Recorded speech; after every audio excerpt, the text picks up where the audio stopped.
esse assunto ele acabou entrando na nossa pauta de novo, porque uma ação da Abrafrigo, né, que está lá pronta para ser julgada, no meio do trâmite lá em Brasília, ela teve a suspensão dos processos em execução. E nós discutimos aqui com o Andrei e com a Bruna a possibilidade de nós ingressarmos com uma ação pedindo a suspensão dos processos administrativos também, porque esses não pararam, né? Se está tudo parado lá no judiciário, não há porquê, na nossa leitura, avançarmos. Fizemos uma reunião da nossa diretoria, né, Royce, e o pessoal autorizou a gente a entrar com a ação. Nós ainda não o fizemos em razão de que acabou que naquele movimento a ABIEC pressionou bastante a Abrafrigo e a Abrafrigo entrou, né?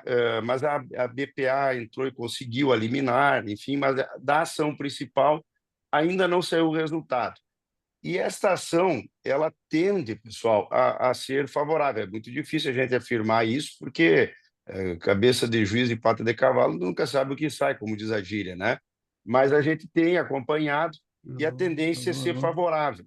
E o que pode acontecer, isso é uma rediscussão, não para o produtor rural, né, André? O produtor rural está pacificado. Tudo bem, Ladislau? Estava citando aqui, o Ladislau foi o grande responsável aí desse movimento aqui. Eles também, o Cicaders acabou não fazendo ação ainda, né, porque daquele movimento entrou com a ação principal. Mas havendo essa decisão favorável, existe uma série de implicâncias para os adquirentes, né, pelo sim ou pelo não.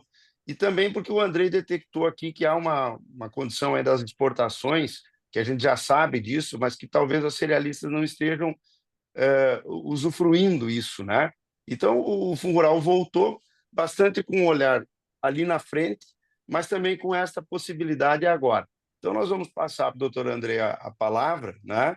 Ele vai explanar sobre o todo, como de costume, abre a discussão e, obviamente, depois, quem quiser conversar com ele, com a Bruna. E, mais uma vez aqui, André, agradecer o Andrade Maia, que tem feito esse trabalho pro bono, é um trabalho que a gente sabe que vocês se preparam muito, né? E a gente fica muito orgulhoso. E agradecer aqui, Ladislau, a nossa parceria também com o Cicadez, porque esse tema aí, se acabar tendo uma reversão nacional, foi um trabalho da Abrafrigo, né? Eu lembro muito bem quando nós discutíamos por onde andar, e o Paulo entrou, manteve o caminho judicial, que é esse que está em andamento, né? E que agora, nesses últimos dias, graças ao movimento do Cicaders, houve uma mobilização nacional aí também. Então, preciso fazer esse registro e passar de imediato a palavra para o doutor André. Bom dia, tá me escutando bem, Jerônimo? Tudo bem. Bom dia, Jerônimo. Bom dia a todos os presentes.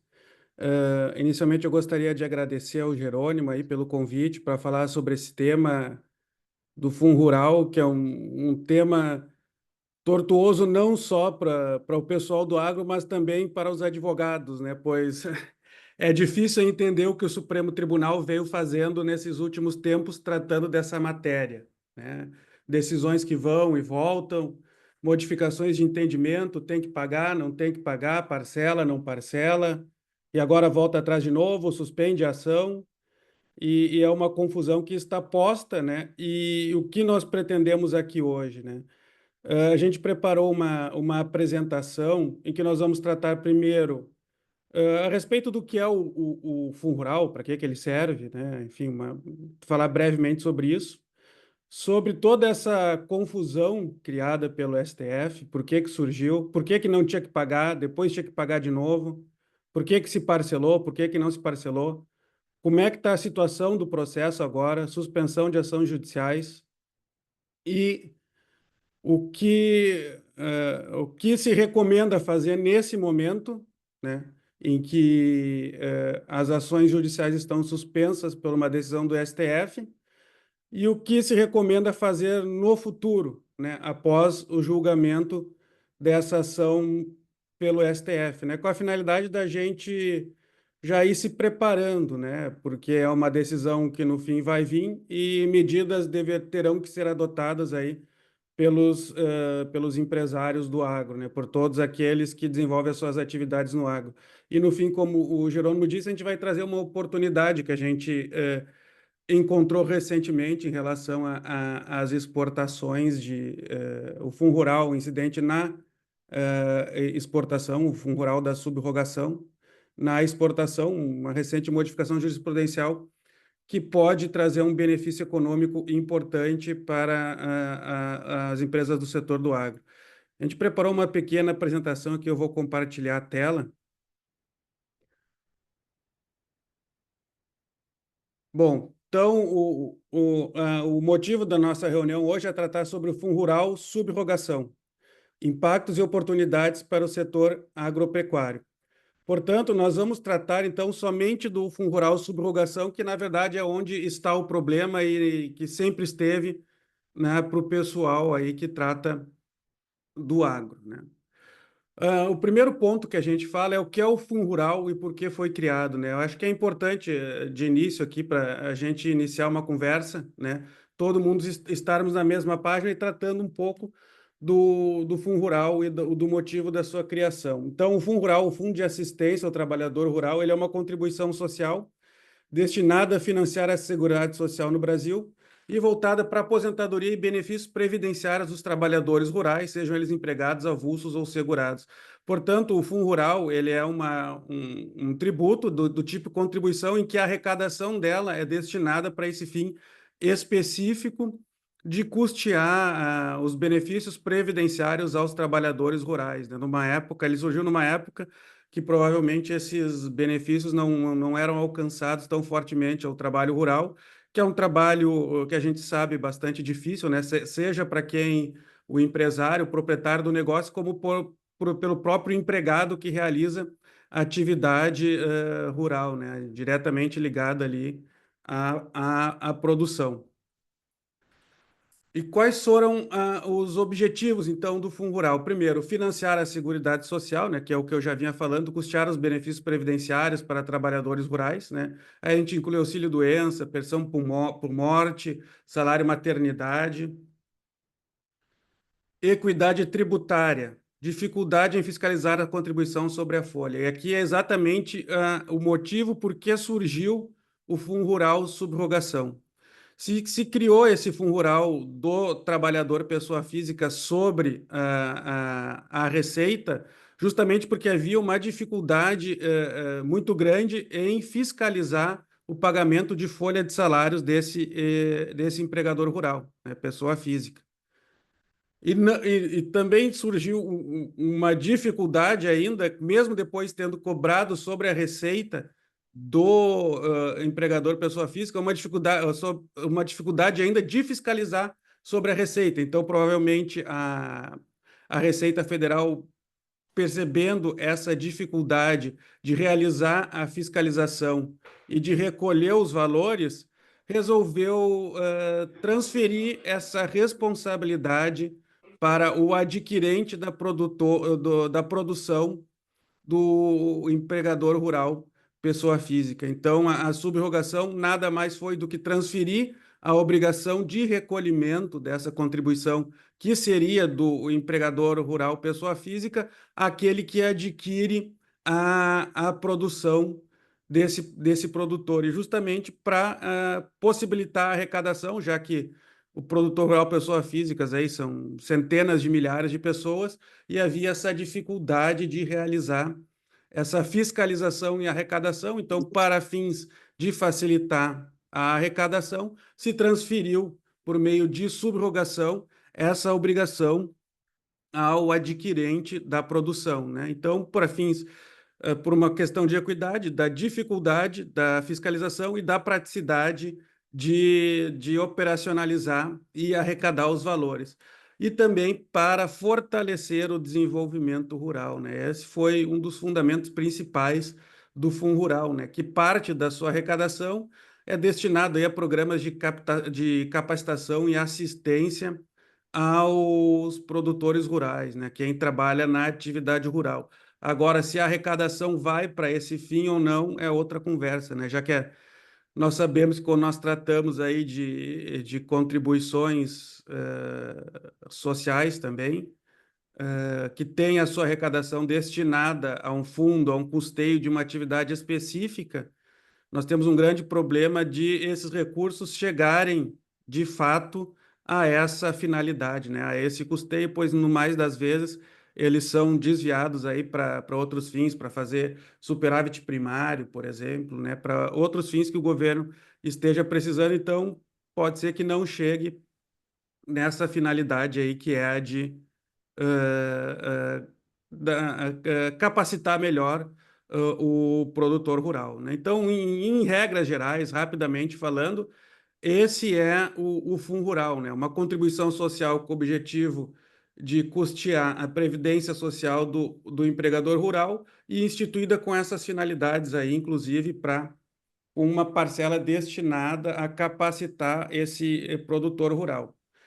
E aí nós entramos na problemática do Fundo Rural Subrogação, né, que começou a ser cobrado com base nesse artigo 25 aí da Lei 8.212, que trouxe essa hipótese de cobrança, que é a cobrança dessa contribuição sobre a receita bruta do empregador rural pessoa física, tá? Então, produtor rural pessoa física, ele tem a sua produção, por meio de sua produção ele afere a sua receita, enfim, vendendo aí para quem adquire essa produção. E o que se fez por meio desse artigo 25, esse artigo 25 que eu cito é a redação atual, ele transferiu a tributação original, que era sobre a folha de salários, para ser cobrada sobre a receita bruta desse produtor rural. Então, não era mais cobrado sobre a folha de salários e começou a ser cobrado sobre a receita desse empregador.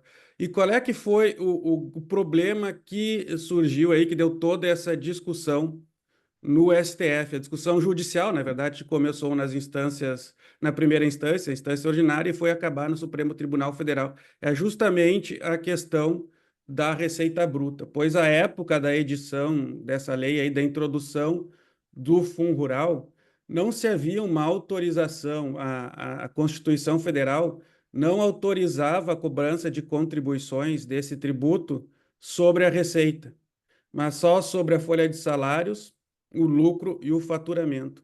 Então, se nós não tínhamos a previsão Hã? da possibilidade de cobrança sobre a Em receita, alta?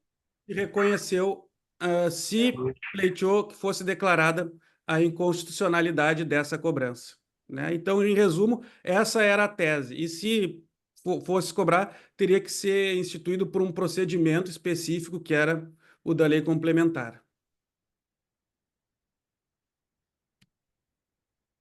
E no nosso caso agora, no próximo slide aqui, é a questão do Fundo Rural Subrogação. E juntamente com a instituição da contribuição sobre a receita bruta do empregador rural, surgiu o Fundo Rural Subrogação, que é o que nós todos sabemos, né? Que é a empresa que adquire a produção do o empregador pessoa física rural tem a obrigação de, sobre esse valor, reter e recolher o valor a título de fundo rural em substituição, né? Na verdade, é o que a gente chama de subrogação, que a lei preferiu chamar de subrogação, que poderia, inclusive, ser chamado de uma substituição tributária, que a gente fala no direito tributário, né?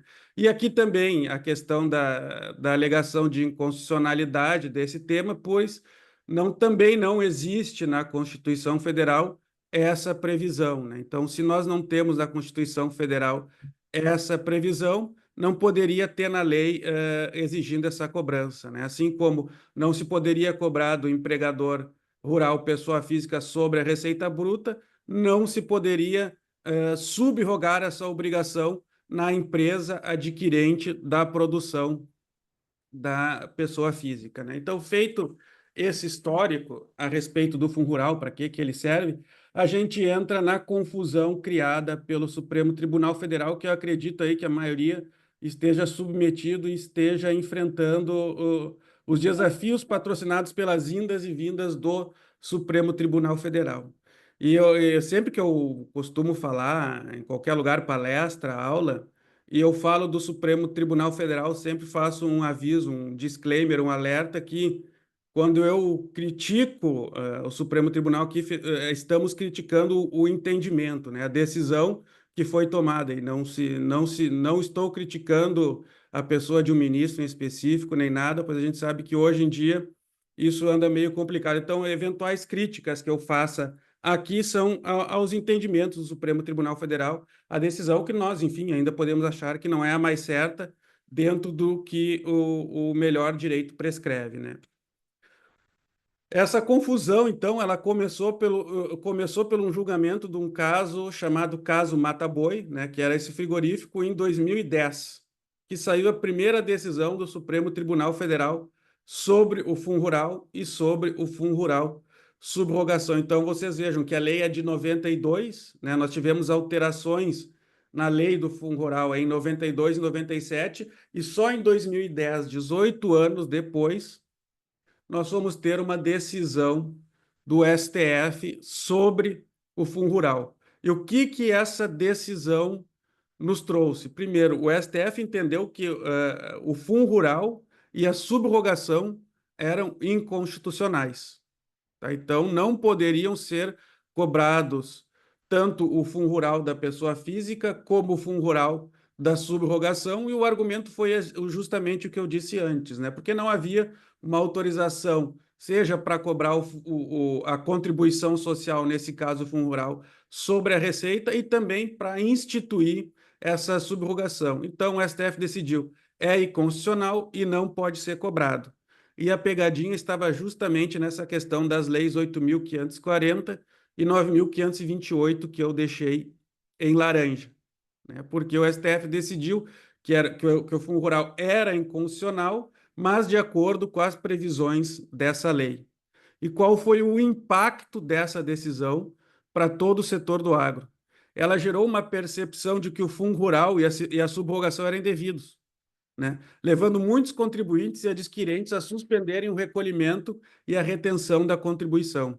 Isso em 2010. Eu acredito que vários de vocês aí tenham, infelizmente, tido também essa interpretação que era mais adequada à época dessa decisão. Então, em 2010, tivemos essa decisão dizendo o Fundo Rural da pessoa física e a subrogação são indevidos. Então, todo mundo parou de pagar, porque, afinal, o STF, a nossa Corte Constitucional, disse que não deveria ter pago.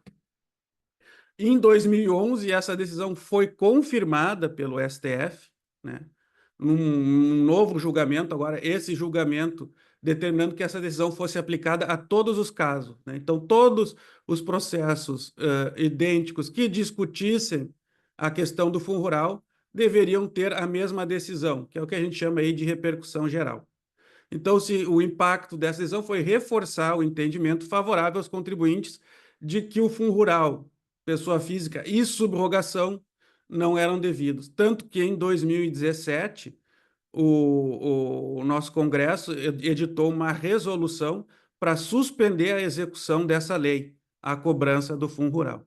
Então, esse foi o panorama inicial que surgiu em 2010 e 2011, e o entendimento foi que, bom, a partir de 2010, no máximo 2011, ninguém mais precisa pagar Fundo Rural, porque o STF entendeu que essa contribuição, o Fundo Rural, é inconstitucional. E aí veio a surpresa em 2017. Então, vejam, 6 anos após o primeiro julgamento.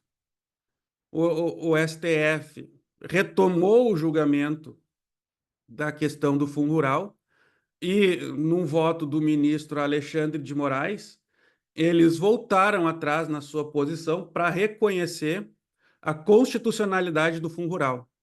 Mas aí, porque nós tivemos uma modificação na lei do Fundo Rural em 2001, que adequou o Fundo Rural ao que previa a Constituição na época, né? Então, aquele problema que nós tínhamos de que o Fundo Rural não poderia ser cobrado sobre a receita, que nós não poderíamos instituir sobre a receita, foi contornado por meio de uma emenda constitucional que autorizou a cobrança de contribuições previdenciárias, contribuições sociais, como o Fundo Rural, sobre a receita, e após essa emenda foi publicada essa lei destacada em laranja, 10.256/2001.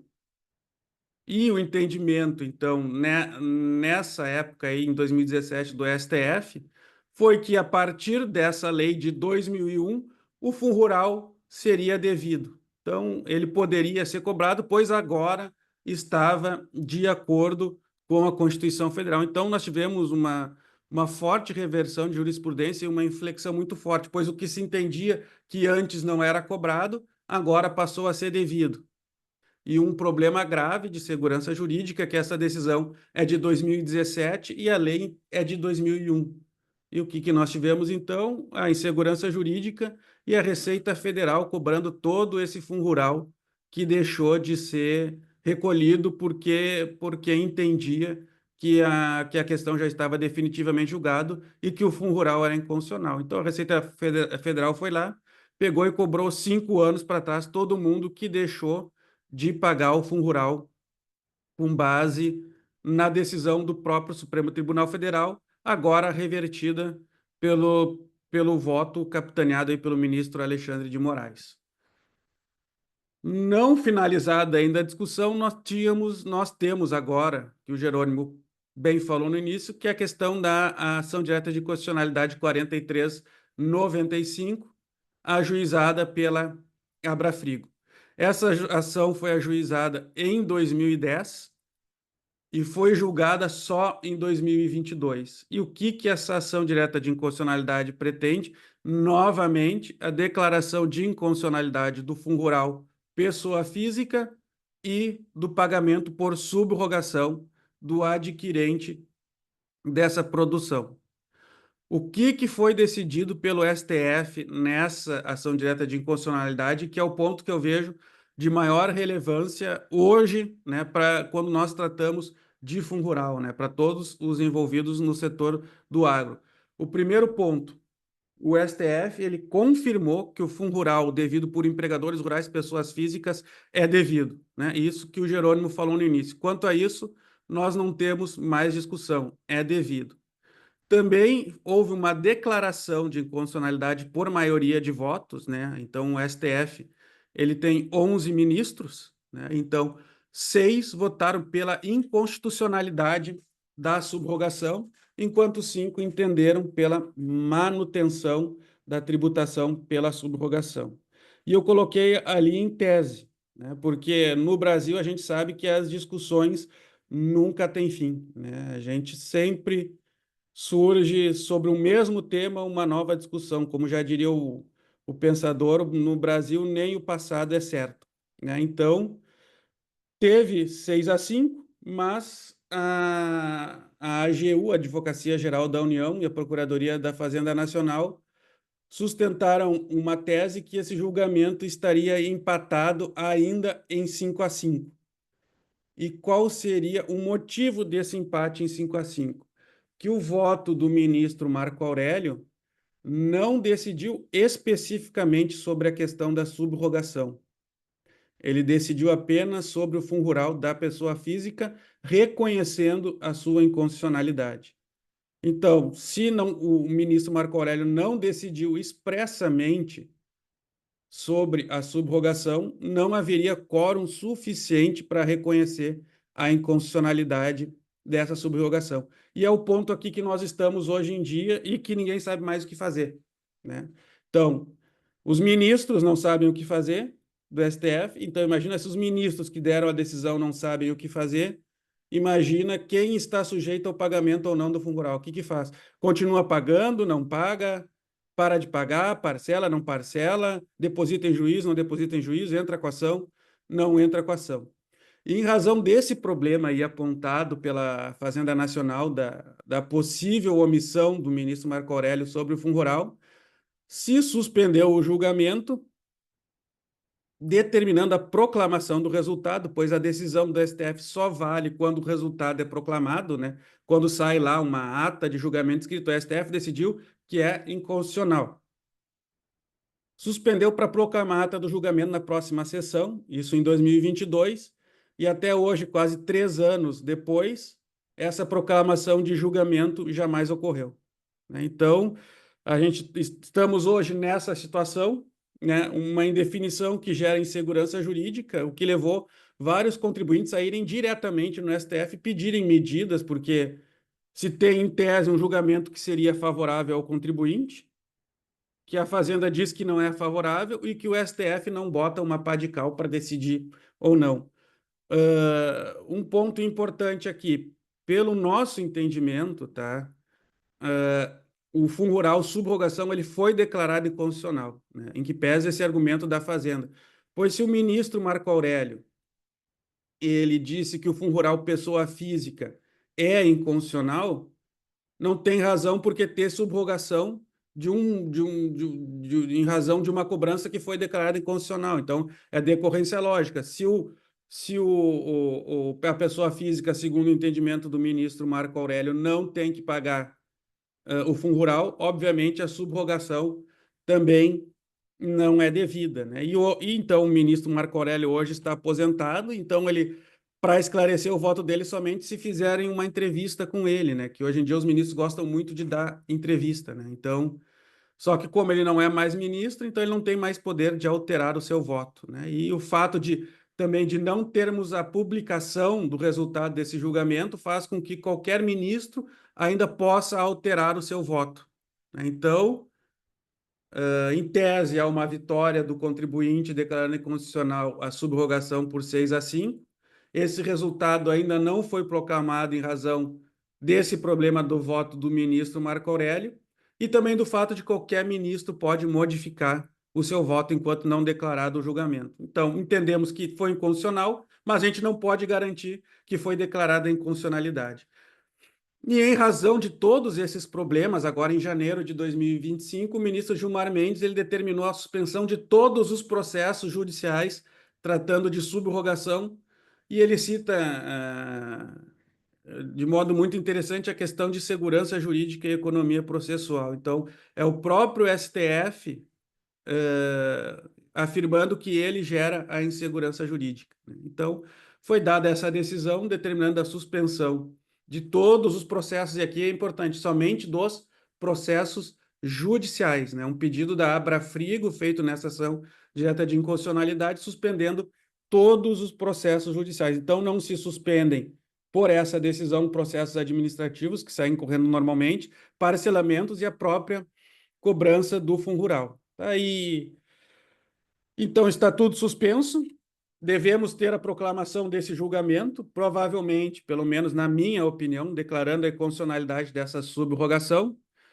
Mas, infelizmente, a situação ainda vai estar longe de acabar, pois vai ser publicado esse julgamento e a Fazenda ainda vai poder apresentar outros recursos para questionar a decisão. E nós vamos entrar numa outra esfera de novas discussões judiciais. Como eu disse, né, no Brasil nem o passado é certo e está aí para comprovar isso a tese da exclusão do ICMS da base de cálculo do PIS e da COFINS, a chamada tese do século, que eu costumo falar que não é tese do século em razão do valor dela, mas sim porque ela vai durar mais de 100 anos, né? A gente vai discutir 100 anos, né? Já faz tanto quanto o Fundo Rural, mais de 20 anos que estamos discutindo o mesmo tema e ele nunca termina. E aqui a pergunta de US$ 1 milhão aí, né? Como fica a situação agora de quem está submetido ao Fundo Rural? O que nós vamos fazer? Nós temos algumas sugestões que nós dividimos em dois momentos distintos, né? Um primeiro momento, o momento atual, de incerteza, né? Que é antes da publicação do resultado da ADI 4395, que ninguém sabe o que fazer, porque em tese tem um julgamento favorável ao contribuinte, cujo resultado não foi proclamado, e a suspensão das ações judiciais, e um momento futuro após a publicação do resultado da ADI. Nesse momento atual, como o Jerônimo falou no início, a SEBRA ela está com o movimento para tentar uma extensão dessa suspensão determinada dos processos judiciais determinada pela Abrafego. O primeiro ponto é o ajuizamento de uma ação judicial, que o objetivo dela vai ser suspender os parcelamentos em curso de fundo rural por subrogação. E aí a questão, um argumento é propriamente de segurança jurídica e de isonomia, né? Então a ideia é que quem está pagando parcelamento tenha esses pagamentos suspensos, né? Enquanto não proclamado o resultado pelo STF, né? Ou enquanto o STF determinou a suspensão dos processos judiciais, pois se os processos judiciais estão suspensos e há uma perspectiva de que o fundo rural seja declarado inconstitucional, a ideia é que quem está pagando parcelamento de fundo rural pare de pagar pelo período em que tiver suspenso. E, enfim, se essa decisão futuramente for desfavorável, né, retome-se o parcelamento da onde parou sem qualquer prejuízo, né? O outro ponto é suspender os processos administrativos, né, em que se discute o fundo rural por subrogação. E aqui mais lógica ainda, né, porque se estão suspensas as ações judiciais, obviamente deveriam ser suspensos os próprios processos administrativos, pois esses processos administrativos futuramente serão discutidos no Poder Judiciário. Então, é a mesma ideia, né? O mesmo racional. Se suspendeu o judicial, deverá ser suspenso o administrativo. E um terceiro ponto que é suspender a cobrança do fural por subrogação, né? E aqui a gente sabe que já é uma questão mais polêmica, né? A suspensão da cobrança, né? Mas é uma outra possibilidade também. Então, juntamente com a suspensão dos processos judiciais pelo STF, se pretenderá ou se recomenda que se ajuizem ações para suspender a execução dos parcelamentos, suspender os processos administrativos e suspender a própria cobrança do fundo rural, né? Isso aí a SEBRA fará por Isso nós ação. estamos trabalhando, André. Acho que é importante eu entrar Isso. aqui, né? O Fique, Ladislau e só para eu, dizer, fiquem à vontade, se quiserem falar qualquer coisa aí, pode me o interromper a Ladislau qualquer e eu momento. fizemos um movimento que acabou ocasionando aí uma ação dentro da própria ADI, né? Onde a própria Abrafrigo solicitou essa suspensão.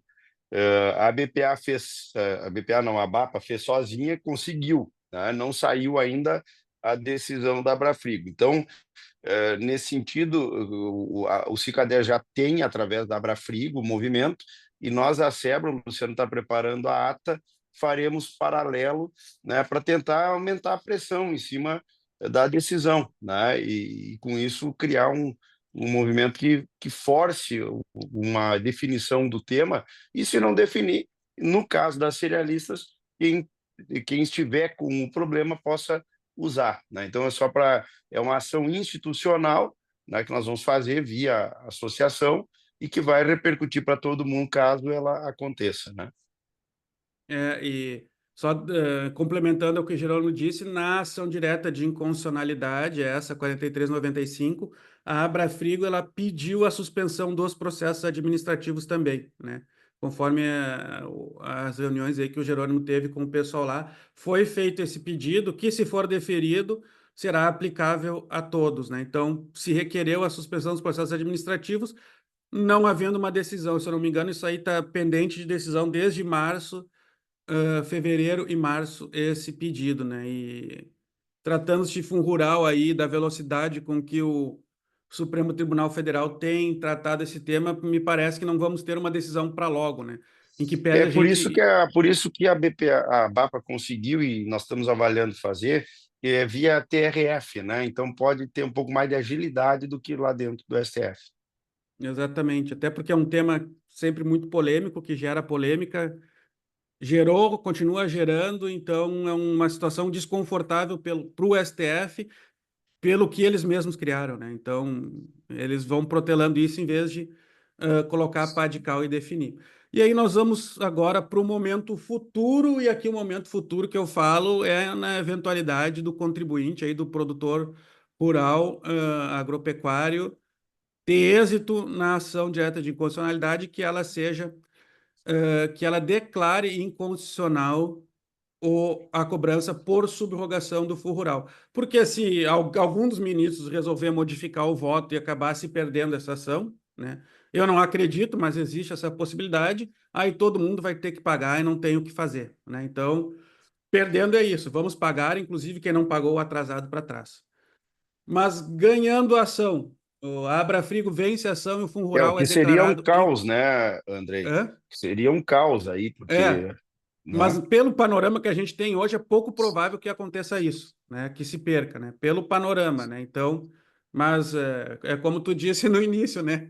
Cabeça de juiz e pata de cavalo, como é que era?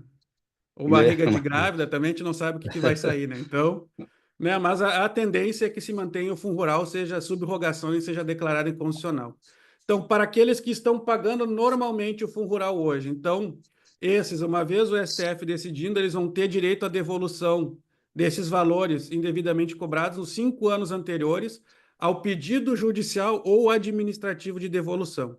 Então, vejam, o STF ele vai declarar inconstitucional o fundo rural, e mesmo com essa declaração, o contribuinte, né, o produtor aí, ele vai ter que fazer um pedido administrativo ou judicial para a devolução dos valores que ele pagou indevidamente de fundo rural. E esses valores são dos últimos 5 anos, porque nós temos um prazo prescricional, né? Então, são 5 anos para trás desse pedido judicial ou administrativo, né? Aí eu boto judicial ou administrativo, pois mesmo com a decisão judicial, pode ser que a Fazenda imponha algum óbice para devolver administrativamente esse valor, né? Eu entendo que não deveria ter esse problema, né? Mas pode ser que se tenha, que ainda com a declaração de constitucionalidade, se ajuizar uma ação, né, um processo, um novo processo judicial para recuperar os valores que o próprio STF já reconheceu como indevido. A regra deveria STF decidiu, vão lá os contribuintes, fazem um pedido administrativo na Receita Federal e recebem os valores de volta, né? Mas a experiência mostra, né, em casos anteriores, que muitas vezes isso não acontece e possivelmente haja necessidade de um ajuizamento de uma ação judicial. Então, para quem está pagando normalmente, né, o STF decidiu fazer um pedido ou judicial ou administrativo de devolução dos valores nos 5 anos anteriores à data desse pedido, para aqueles que possuem uma ação judicial específica questionando o fundo rural subrogação. E aqui se incluem também as ações coletivas. Então, esses terão direito à devolução de todos os valores indevidamente cobrados de fundo rural desde os 5 anos anteriores ao ajuizamento da ação. Por exemplo, se a empresa ajuizou essa ação em 2018, ela vai ter direito de recuperar o fundo rural de 2013 para diante, tá? De 2013 até o dia de hoje. Tudo isso será considerado pagamento indevido, mas somente para quem ajuizou a ação judicial. Quem não tem uma ação judicial, né, vai contar 5 anos para trás de quando fizer esse pedido de devolução dos valores, né? Então, quem tem ação judicial, vai ter um direito de repetição e uma restituição de valores maior do que quem não fez a ação judicial. A gente tem um, um ditado aí em direito que diz que é o direito não socorre aos que dormem, né? Então, quem não ajuizou a ação, infelizmente, vai ter esse prejuízo no período de repetição, né? E ainda mais nos dias de hoje, né, em que o STF decide quando a sua ação produz efeitos ou não, que a gente chama de modulação. Então, sempre é recomendável ajuizar a ação, né? Ajuize, porque sabe-se lá o que eles vão decidir. E uma vez eles decidindo, se a pessoa não ajuizou, não vai ter direito de receber os valores em razão de quem ajuizou vai ter, e aí nós temos um prejuízo concorrencial. Para as pessoas, as empresas que possuem parcelamento ativo do fundo rural subrogação, né? Para aqueles Isso é que bem deixaram. importante, né, Andrei? Isso é bem importante, porque tem muitas empresas que preferem não ir para algum confronto, enfim, né? Mas é importante essa tua fala aqui, só para deixar Porque registrado.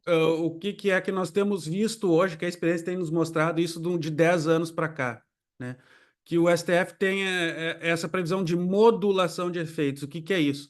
O STF decide os efeitos que a decisão dele vai possuir.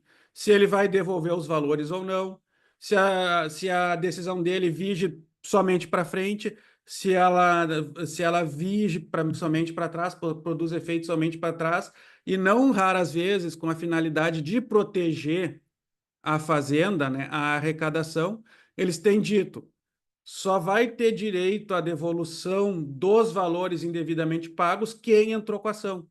Até quem não entrou com a ação vai ter direito somente a não pagar da decisão do STF para frente, né? E isso tem acontecido não raras vezes. Então, a recomendação é sempre ajuize a ação, né? Pois no futuro você pode ganhar, mas não ganhar, porque não vai ter direito de receber os valores indevidamente recolhidos. É uma anomalia do nosso sistema, né? Mas é o que está posto hoje. para quem possui parcelamento ativo do Fundo Rural. Como a gente teve esse problema que não era devido, pararam de pagar, depois passou a ser devido, quem estava com débito pode ter optado por parcelar. Aí nós temos dois problemas. O parcelamento ele constitui confissão de dívida e é irretratável. Aí, se eu confesso a dívida, eu posso voltar atrás ou não, né? Se eu confessei, eu vou poder receber de volta o que eu paguei dentro do parcelamento, pois, enfim, eu confessei esse débito, tá? Então, é uma discussão que provavelmente vai ter, né? E é importante a gente dizer que o Superior Tribunal de Justiça já tem entendimento dizendo que eu acredito que vai ser aplicável, que vai poder, quem tem parcelamento vai poder repetir, receber de volta esses valores pagos dentro, mesmo tendo uma confissão de dívida, né? E a devolução dos valores indevidamente cobrados também será dos 5 anos anteriores ao pedido judicial de encerramento do parcelamento, judicial administrativo de encerramento do parcelamento ou de devolução dos valores. A situação é a mesma para quem tem parcelamento inativo, ou seja, quem parcelou e deixou de pagar. Também vai ter essa discussão da confissão de dívida, né? Se é possível ou não repetir, pois confessou, e se eu confessei, eu posso voltar atrás da minha confissão para receber de volta o que eu paguei. E como eu disse, no meu entendimento, vai ser possível a devolução desses valores, pois há entendimento do STJ favorável ao contribuinte, e o prazo é o mesmo, né? Do pedido judicial ou administrativo de devolução, né? Dos valores. Para aqueles que estão sendo cobrados judicialmente, por meio, por exemplo, de uma execução fiscal, que é o processo de cobrança da Fazenda pelo Fundo Rural Subrogação, o STF decidindo, esse processo vai ser extinto e vai ter fim a cobrança. A mesma coisa nos processos administrativos, né? O STF decidindo, esse processo vai ser extinto e vai ter o fim da cobrança, obviamente que vai depender dos advogados, aí, dos procuradores, informarem no processo a decisão e pedir a extinção. Em resumo, esse é o panorama do Fundo Rural hoje, né? O que aconteceu, como nós estamos nesse momento, as perspectivas atuais e o futuro, né? E agora, já encaminhando para o final, eu vou trazer a oportunidade essa, que é o que o Jerônimo falou no início, que, a nosso ver, é bastante importante para quem exporta e paga fundo rural, né? O produtor, as empresas que atuam no agro, que exportam essa produção, que é a impossibilidade de cobrança de fundo rural, subrogação nas aquisições de produtor rural, pessoa física, com o fim específico de exportação. E por que que eu digo que é importante?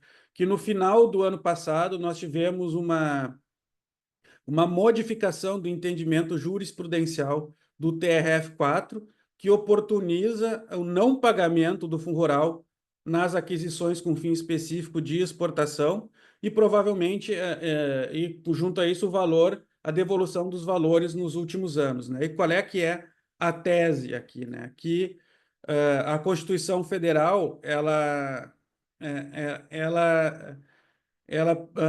afirma que as exportações devem ser desoneradas de tributação. E por que isso? Porque a regra é que não se tributa na exportação para tornar o produto, a mercadoria brasileira, mais competitiva no exterior. Então, há uma previsão específica que as contribuições sociais, o caso do Fundo Rural, não podem incidir nas receitas de exportação, o que a gente chama de imunidade. Ok? Então, nas receitas de exportação não incidem contribuições sociais, do que é exemplo o Fundo Rural, porque é um caso de imunidade. O STF já tem entendimento que essa imunidade se aplica, inclusive, nas importações realizadas de forma indireta, por trading companies também. Então, tanto nas exportações diretas como indiretas, eu tenho essa imunidade, a impossibilidade de cobrança de contribuição social na exportação. E qual é o entendimento da Receita Federal sobre o tema?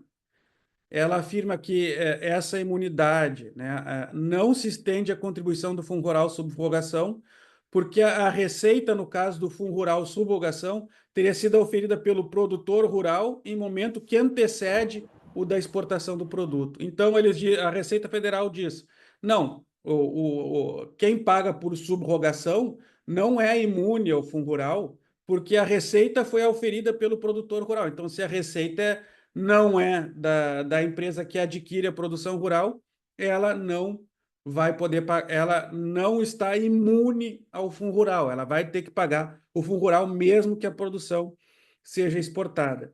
E qual é que é a novidade? Que o TRF4 decidiu em novembro do ano passado que a obrigação de reter e recolher a contribuição ao Fundo Rural devida nas operações de aquisição de pessoa física deve ser afastada quando o objeto adquirido se destina à exportação. Porque o entendimento do TRF4 agora é justamente de não exportar tributos. Então, se quem adquire a produção rural vai exportar, se ele pagar fundo rural, obviamente ele vai incluir no seu preço de venda o valor desse fundo rural, majorando o preço e exportando o tributo. Então, modificando o entendimento jurisprudencial, o STF entendeu que toda a cadeia dessa produção do agro aí está imune se a produção adquirida do empregador rural, pessoa física, for exportada. E esse aqui é o julgado, né? É o que a gente chama da ementa, é o resumo do que o TRF4 decidiu em novembro de 2024. Então, é um entendimento bem recente, né? Uma modificação de jurisprudência que possibilita quem exporte a produção adquirida de produtor rural não pague o fundo rural por subrogação. E aqui a gente deixa claro que isso é uma medida para fazer judicialmente, pois o nosso escritório trabalha com recuperação administrativa de crédito, não tem problema nenhum. Só que aqui, como eu mostrei anterior, nós temos um entendimento da Receita Federal desfavorável. Então, se fizer isso administrativamente sem autorização de uma decisão judicial, provavelmente nós vamos ter um problema futuro aí de cobrança de lavratura de alta infração, cobrança de multa de 75%, mais juros pela Selic. Então, só para essa oportunidade, hoje, pelo entendimento mais recente do TRF4, as aquisições de pessoa física destinadas à exportação não deveriam pagar o Fundo Rural subrogação, né, pelo adquirente, né? Bom, e acho que era o que eu tinha para falar sobre esse tema espinhoso aí. Espero que possa ter esclarecido alguma coisa, né? Na verdade, a gente traz mais problemas do que soluções. Pelo menos no fim, a gente trouxe uma oportunidade aí, né? E me coloco à disposição para o pessoal para eventuais dúvidas, né? Que a gente possa esclarecer e debater a questão aí. Obrigado. Não, Andrei, é ótimo. Você trouxe dois alertas importantes, um do que pode ser buscado enfim, dos movimentos que devem ser feitos. Nós vamos estar com uma tarefa, Bruna, bem grande aqui. O pessoal pediu cópia do vídeo, né? Então, nós vamos ter que. Já chegamos a 42 participantes, uns tiveram que sair mais cedo. Eu acho que esse horário da manhã realmente não é o ideal, né, Alex? O bom é aquele da tarde, porque aí o pessoal já encaminhou o dia. Mas vamos abrir aqui, então, para os questionamentos, né, e, obviamente, conversar um pouco sobre o tema. A palavra está à disposição. Andrei, você trouxe duas situações ali, né, André? A primeira é a questão do fundo rural, esse que já está em muito tempo de discussão aí. E eu sei que é difícil, mas que posição que o cerealista toma com relação a esse caso? O caso do que já está rodando aí, a decisão que não tem. Fica quieto quem já fez alguma coisa e espera. Você até colocou ali uma situação que quem confessou talvez seja discutível, plausível, e a gente sabe de muitos que já fizeram isso, né? Estão pagando parcelado, que deixa de ser uma confissão. E o segundo caso ali que tu trouxe é a novidade, né? Aí de forma tem que entrar com um processo também, de forma individual, de forma coletiva. Isso. Essa questão da subrogação na exportação é uma novidade, né? A gente tem decisão só do TRF4, ainda não tem decisão das instâncias superiores, né, do STF, mas é alguma coisa que vai chegar lá, né?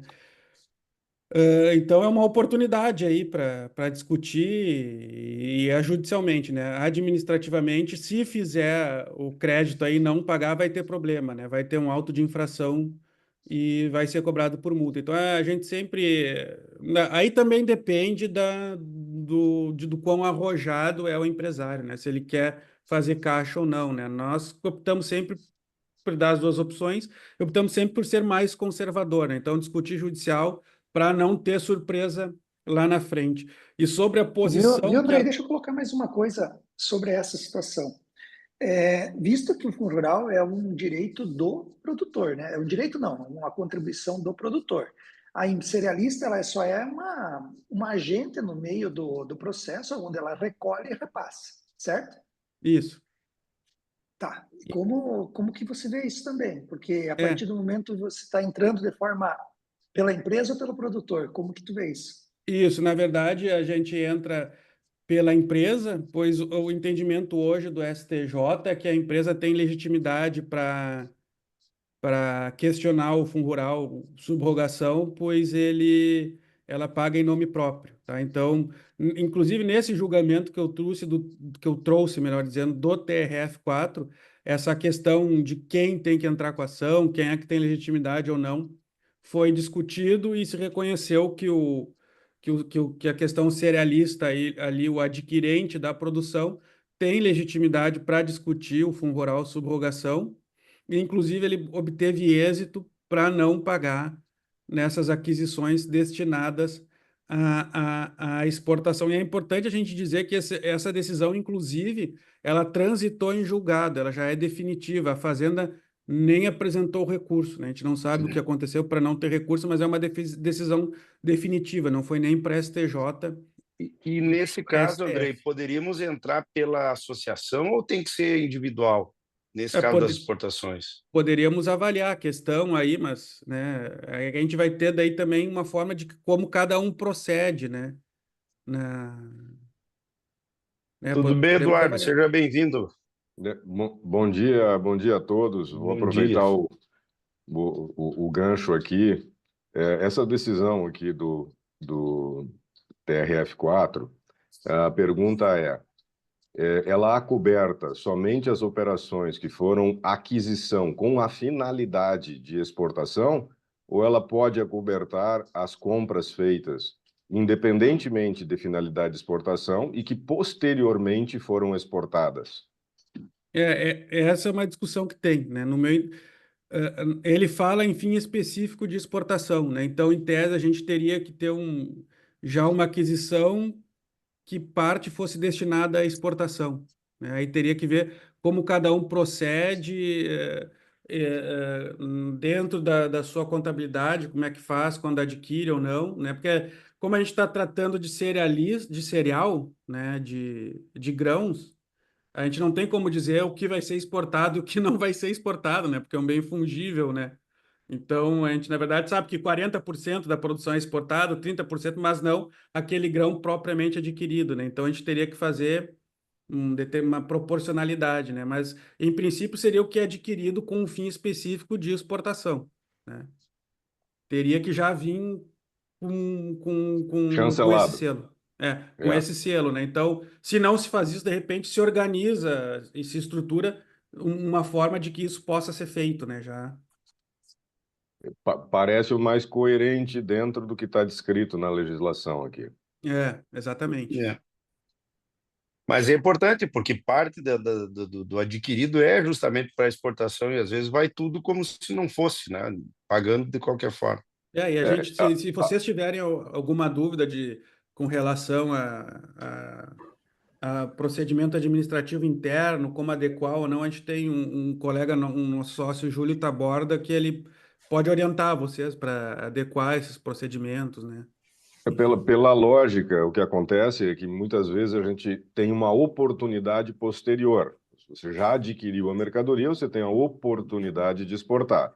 Mas como tem a questão do STJ, eu acho que está bem colocada, se você já reteve o fundo rural do teu fornecedor, a receita é do teu fornecedor, não é tua. Isso, Tu poderia deixar de reter e deixar de contribuir no caso de ser uma exportação, ou seja, estou comprando com um fim específico de exportação. exatamente. Assim, em relação a isso, a retenção, desculpa, a venda destinada à exportação, operacionalmente, aqui no Paraná, operacionalmente é muito complicado, tá?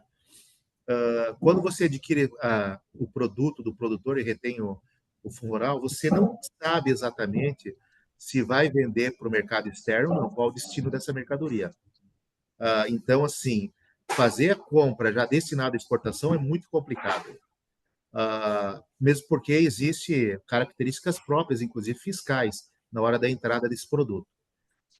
O que eu vejo, sim, factível é a relação percentual, né? A proporcionalidade do que foi vendida essa mercadoria e aplicar na aquisição.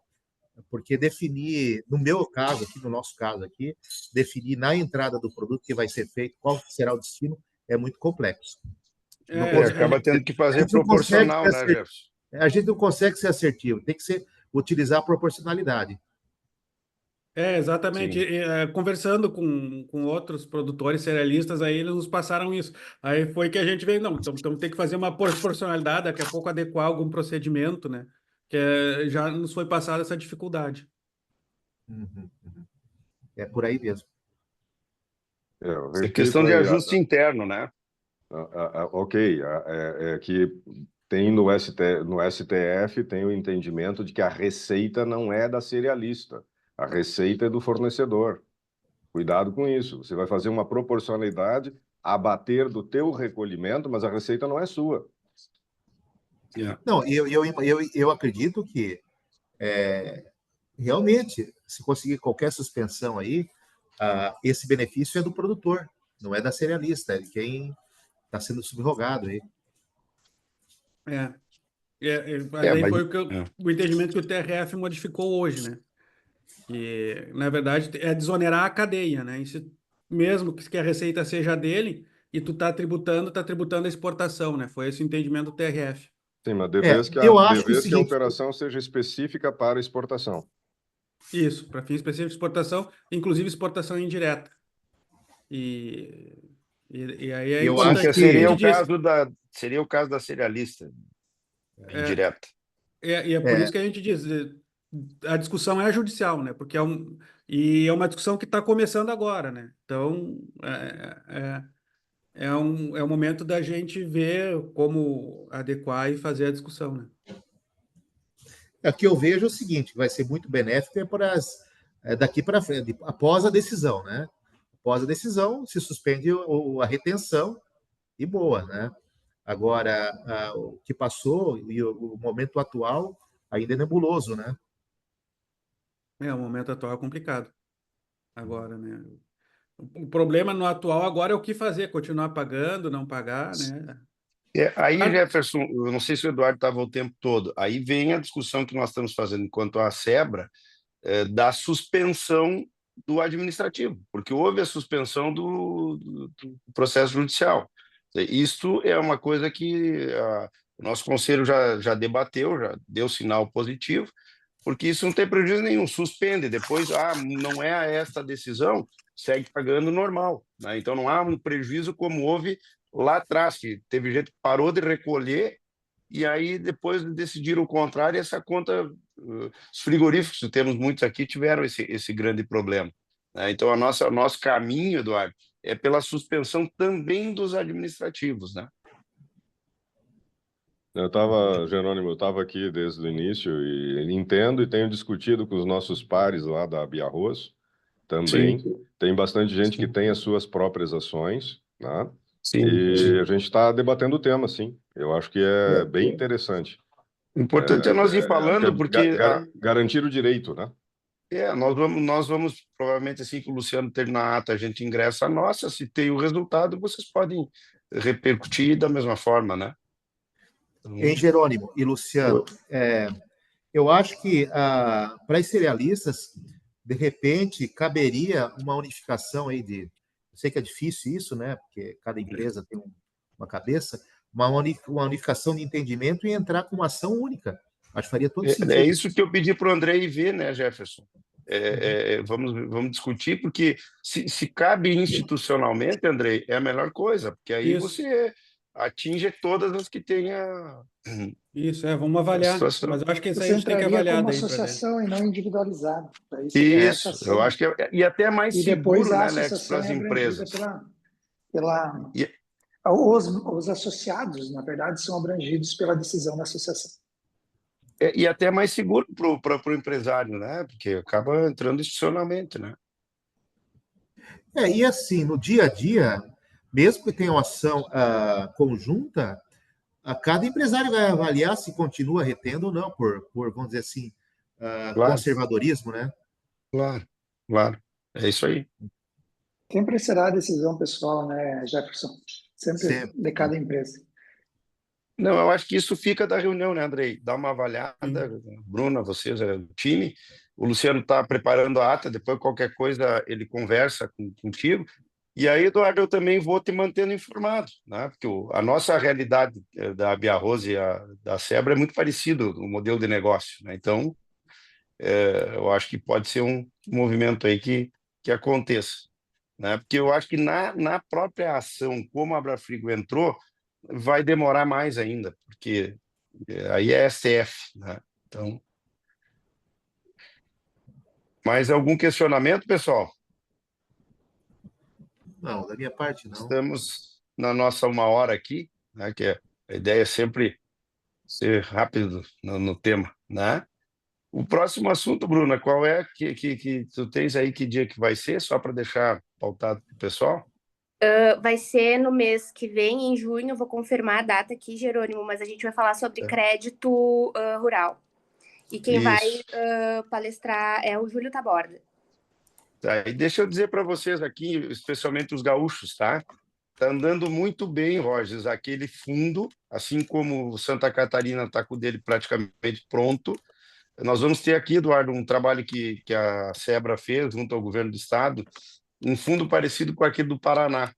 Ele não resolve o passivo, mas nós temos que nos preocupar com a lavoura para frente, porque hoje o produtor não tem crédito para lugar nenhum, né? Então, esse fundo aqui, nós vamos ter o fundo no Rio Grande do Sul, operado pela FarmTech, que é a nossa parceira da Cereal Cred, onde ela vai entrar junto com o governo do estado no risco, buscando o dinheiro no setor privado. Então, isso é um trabalho que agora, nos próximos dias, o governador voltou da comitiva, né, e lá de Nova York, e agora ele se debruça nesse tema. Então, isso vai aparecer aí nos próximos dias, tá? É algo pensando na manutenção da atividade de muitos aí, né? Então, aproveitar aqui esse nosso encontro para trazer essa... Depois te manda, Eduardo, o modelo, tá?